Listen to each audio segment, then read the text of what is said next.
Now time for the 7 things you'll be talking about today. Number 7. That horrible accident that happened that took the life of a young kid, 17 years old, it has some other fallout taking place with it as well. Officials have identified the officer placed on leave following the crash, and we're learning more about that crash right now. Garry Chapman, he's also known as Dog the Bounty Hunter's son, apparently, is a Priceville police officer, and he finds himself suspended after this accident. Now, I don't know if this is just standard procedure or if they think there's something untoward that had happened here. It sounds like there was a high-speed chase, and the individual involved ran into this car and killed a 17-year-old kid. That's what it sounds like happened here. A lot of people think they should have stopped that chase when it got into Hartselle. The only question you have is if you do that, then don't you just kind of incentivize people running from the cops? That's a hard thing to figure out. Number 6. Alabama saw a 30% drop in overdose deaths in the last 10 years. That's amazing. I mean, it really is. It's really amazing to see that drop in deaths. Now, there's a couple of things that you can attribute this to, and they're all good. They're all good. One, there is a significant stigma now put on the amount of deaths or the use of these opioids. So that is a bigger issue. You also have NARCAN more available, which is saving people's lives every single day. So that's very good. Treatment and rehabilitation is more readily available. That's good as well. And it has led to a 30% drop, which is higher than the national drop of 26.6%. I mean, it's not that relevant to the conversation. But either way, we are seeing a huge drop here with the focus on treatment and immediate treatment at that.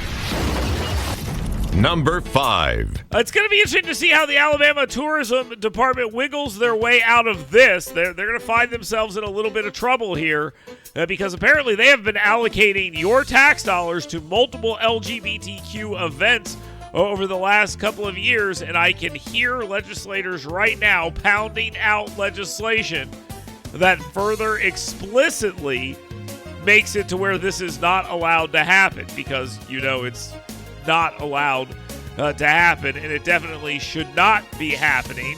But for some reason, it is happening. Okay? $15,000 in 2024, 2025. They went to events where there were drag brunches, pride parades, and appearances from RuPaul's Drag Race stars. Good use of your money.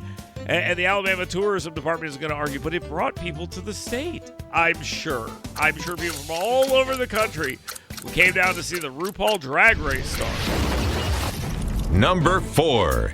Auburn basketball coach Bruce Pearl is reportedly giving himself until the end of September to decide on a United States Senate run.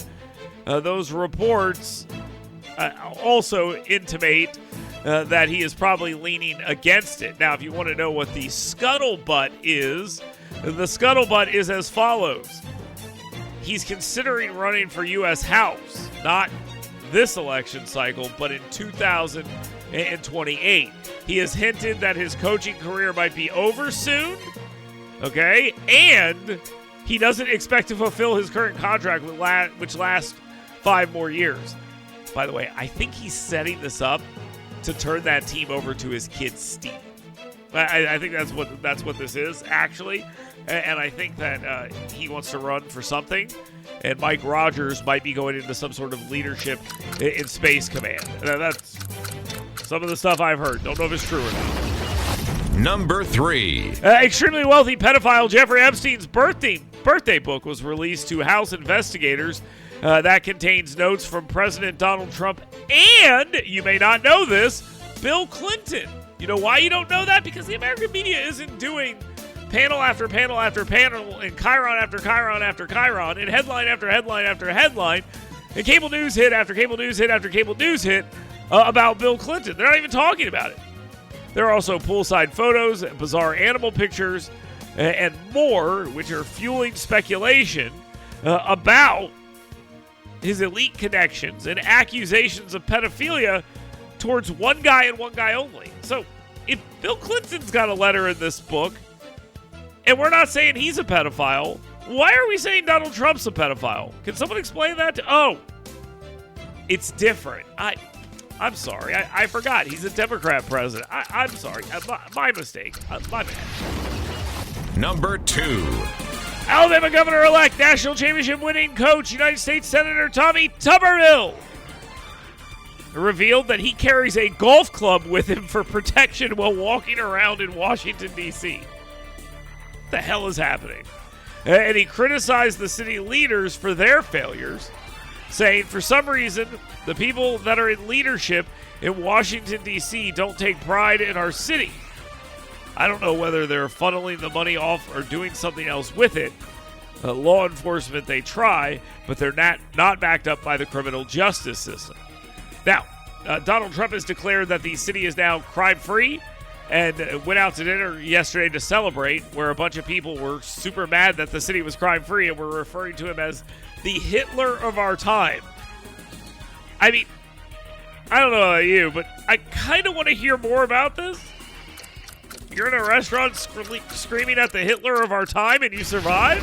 Now, time for the number 1 thing you'll be talking about today. Birmingham is really taking it on the chin yet again because the White House is hammering them for their crime, and they're hammering them for their sanctuary city status. Now, they're not technically a sanctuary city because at the heart of hearts of this, they're cowards.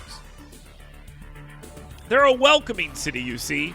We did not want to become a sanctuary city because they were afraid by becoming a sanctuary city.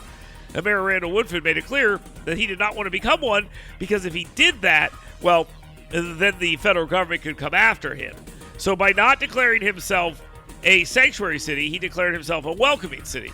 It's like a sanctuary city, but run by cowards who are afraid to say that they are actually sanctuary cities because they don't want to get in trouble from the federal government.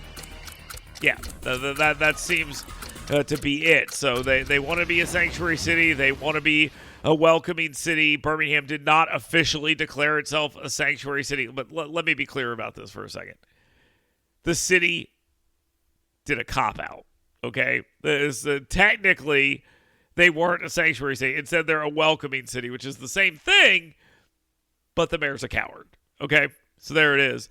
The White House press secretary is criticizing Birmingham pretty hard here, referring to them as a sanctuary city, which essentially they are, but they're trying to do it without consequences, except for the citizens who, are the victim of all these crimes and stuff like that, and further blaming Democratic policies for the blue cities with high crime rates in red states, while local leaders defended their efforts to address violence, and you'll notice they all say the exact same thing.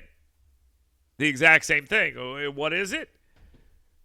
Crime is down, guys. Crime is down. What are you talking about? Crime is down. Crime is down. Yeah, it's been out of control for years, but it's down right now. It's down right now. Look, it's down right now. Look, it's down right now. Yeah, maybe going out of control higher than it's been in a long time. But, hey, it's down from when it was super high. So now it's just high. It's not super high anymore. We good? Leave us alone now? We don't want to bring our crime down more, though that would be terrible to work with the federal government to do just that.